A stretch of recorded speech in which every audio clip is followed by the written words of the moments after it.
Hi guys, another delivery. This time from a guy doon sa TikTok. Naku po, ang gaganda ng mga ang gaganda ng kanilang mga halaman. Kaya highly recommend. Tingnan muna natin itong pinamili ng Lola ha. So, ka-deliver lang to as in ngayon lang. Sana hindi nadurog ng LBC. Sana okay pa siya. Ha? Pause ko muna. Open natin ha. Okay guys, malapit na. Hindi ako sanay magbukas ng box ng LBC. Skuday. Pang ano lang tayo, JNT. Mostly Lazada, Shopee, and yung other, ito, naku. Ganito pala to, para siyang may flap. Ayoko naman kasi sirain yung box. Ayun. Ay, malupa. Kasi nga halaman ito. Opo, teka. Kailangan ng blade. Ay, salamin ko. Teka, pause ko ulit, ang hirap. Secure na secure. Yung box nila, parang balikbayan box. Wala talaga may blade. Ayoko sirain kasi yung karton eh. Ayan. Ang dami oh. Diba? Isa-isahin natin guys ha. Kasi alam mo, teka bago natin simulan, nakita ko muna kung saan ko ito binili. Sa TikTok to guys. Tignan nyo to oh. Ayan. Diyan ko siya binili. So kapag mag-o-online live itong profile, itong account na ito, nagsisell sila ng mga cactus, ang gaganda. So trusted sila kasi dumating na ho, 'di ba? Medyo LBC nga lang sila tapos pwede silang GCash 'yan. Bakit tatandaan niyo ha? Si Teacher J Sword. Ewan ko bakit Teacher J, Teacher J Sword. Ganun ang pagkaka-spell oh. Check niyo na lang. Anyway, i-unpack na natin isa-isa yung Tapos meron nga din pala sila guys sa FB. Yung sa FB nila Ika Guy. Teka, check natin. Ko dito, hanapin ko muna, tapos pakita ko rin sa inyo ha.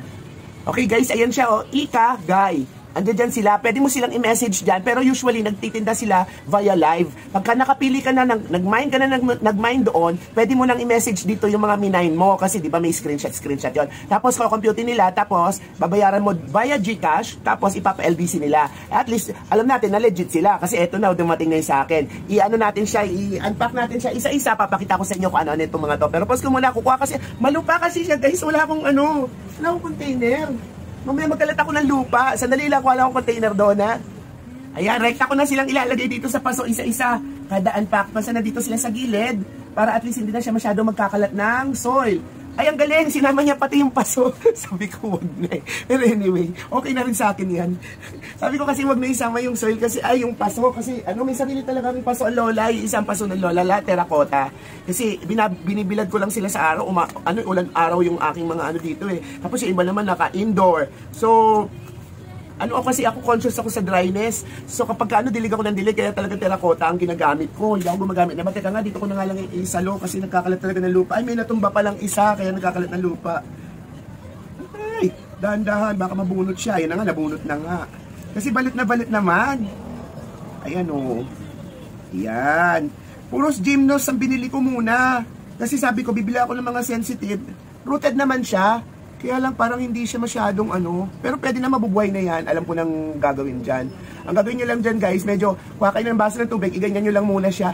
Huwag nyo munang itatanim sa lupa. O minsan naman tinatanim ko na rekta sa lupa, lalo ngayon malamig ang panahon, pwede naman.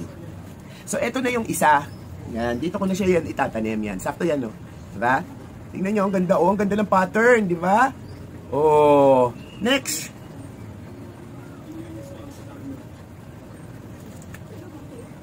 Yung pagkarap nila, di ba? Grabe. Parang ayaw pa talaga pabukas. Ang tigas ng tissue nila. Yung iba kasing ganito pagka ginupit yung tissue, okay na eh. Ay, may insekto. Ito yung isa. Yung medyo, ito 150 lang to. Alam nyo guys, yung mga gymnos nila, mura. Tapos minsan nagpa-package pa sila guys. Nagpa-package sila yung one set. Nagugulat nga ako sa presyo nila kasi nung dati namimila kasi talaga ako ng mga cactus. Ang mga cactus ko, Diyos ko dahi, 1,000, pinakamura, 3,000, 5,000, 7,000, gano'n. Pero sila sa gymnos, mura sila magpresyo. Ayan o, ito naman yung isa, ayan o. Medyo slightly, hindi rin siya masyadong rooted. Pero meron na, kaya lang talaga yung mga gantong variegated, medyo delicate to sa pag-root eh. Ayusin ko na lang, pero medyo plum naman siya. Ibig sabihin may water reservoir pa siya. Pwede ko pa siyang matanim. Ayan o, ang ganda ng coloring, di ba? May pagka-orange na may pagka-yellow, something. Teka, lagay ko na to sa isang paso. Ayan o. Yan, ganda di ba? Dito siya. Kaya, isang paso lang lahat yan kasi Lahat ng gymnast ko sa iisang pasuloob. Yung anak mo, baka mataganan mo. Yan. Next. Dami ko palang binili. Adik sa ano, adik sa cactus, di ba? Hindi kasi, masarap kasi mangulekta. Ito yung special. Teka nga, dapat pala tinanggal-tanggal ko, ganun din naman, natatanggal din naman sa root kasi tuyo naman yung soil, okay lang, safe siya. Ito yung special yung parang peach ang kulay niya, hindi siya pink, hindi rin siya brown. Peach ang tawag sa kanya, ang ganda ang ganda guys, di ba? Ang ganda ng kulay niya, talagang bumbuo. Hindi ko alam kung anong tawag nila dito, pero peach siya. Dito naman siya. Next. Teka, yung mga soil kasi nanghihinayang ako, gagamitin ko yan Kaya hindi ko talaga kailangan maisalo siya dito sa kahon. Puros lupa na ako. Alas 7 pa naman, may gupit pa naman ako. Skuday. Ito maganda rin to. Naku, natanggal na rin siya. Uprooted na rin siya. Wala na akong choice. Yung ba ako nito? Parang wala naman nata akong order nito. Order ko nga.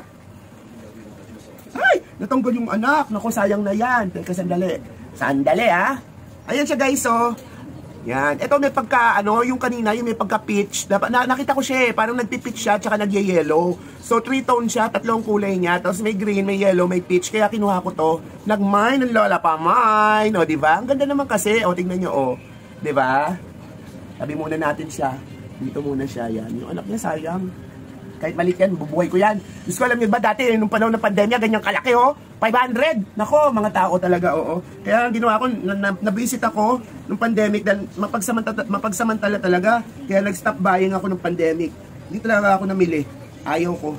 Ay, parang may bonus ata siya guys. Ang laki! Binigyan niya ako ng bonus kasi hindi ko naman order to. Ay, thank you!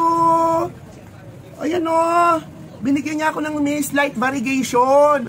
Di ba? May root na rin siya, in fairness. Ayan may slight variegation. Tapos feeling ko parang may isa pa. Kasi hindi ko rin to order. Tsaka wala siyang pot. Dali lang may binigay ulit siya sa akin na isa pa Ito maganda ang root system nitong isang to. May slight variegation din to guys. Agwa ata to, may slight variegation, very light variegation. Kaya lang medyo parang na siya, parang rotted na. Mabubuhay pa to, pwede pa to mabuhay. Parang medyo rotted na siya, hindi na fresh yung undrained. At yan kasi yung pinaka-healthy. Ito medyo delikado na to. Ang pinakamaganda dito, itong root na to, kuha kang baso, ibabad mo muna siya ng gano'n, hiya mo naka-submerge ng konti yung root. Yung root lang pero wag yung katawan. Ganun ang ginagawa ko sa ganito. Tapos mabubuhay din naman siya, teka. Meron pa tayong isa dito last but not the least. To. Alam ko special din to, kaya binili ko. Ayan siya di ba? Pink. Pink na pink talaga. Alam mo, gagayahin ko tong pag-ship out nito ng ganito. Ang ganda kasi ng pagkagawa nila. Actually may pink naman ako, kaya lang nagustuhan ko lang kasi yung yung variety niya, parang ang ganda kasi niya tignan. 350 ang bili ko dito. Yung isa lang ang 150, eto 350 din to. Ay nako, wala na, nabunot na rin naman bunutin na rin. Dali lang Ito maganda ang routing nito Ang ganda ng routing niya tingnan mo. Pink siya. Actually itong dalawang to special to special color. Yung peach at saka itong pink na to. Ang ganda kasi yan. Di ba? Ang ganda. So, ang pinaka-favorite ko talaga, sino ba yun? Hindi yan. Ito. Hindi yan. Ay, parang kulang ako. Hindi ba parang kulang? Saan ba isa pa? Ito. Ito peach. Makita niyo yung difference, diba? Ito peach, ito pink. Pero hindi ko pa alam. Actually, nagbabago pa ang kulay niyan kapag na-expose sa grow lights. Kasi via grow lights ako Iba kasi ang kulay nila sa sunlight, iba ang kulay nila sa grow light. So let us see Maganda naman kasi yung routing niya, kaya okay yan, safe yan. Basta ganyan may kumakapit na mga lupa-lupa sa ugat. Safe yan kahit itanim mo to ulit, okay lang yan. Medyo may worry ako itong mga bigi kasi medyo yung root niya, wala nang soil. Medyo siguro dry up nila yung root para at least mas malakas ang chance ng survival. Kasi nga isi-ship ayan. Okay, guys, if you want this kind of video na nagre-review ang Lola ng mga binibili niyang plants, please do like, share, and subscribe to your Lola's channel and hit that notification kasi may mga iba pa akong bibilin. Alam ko naman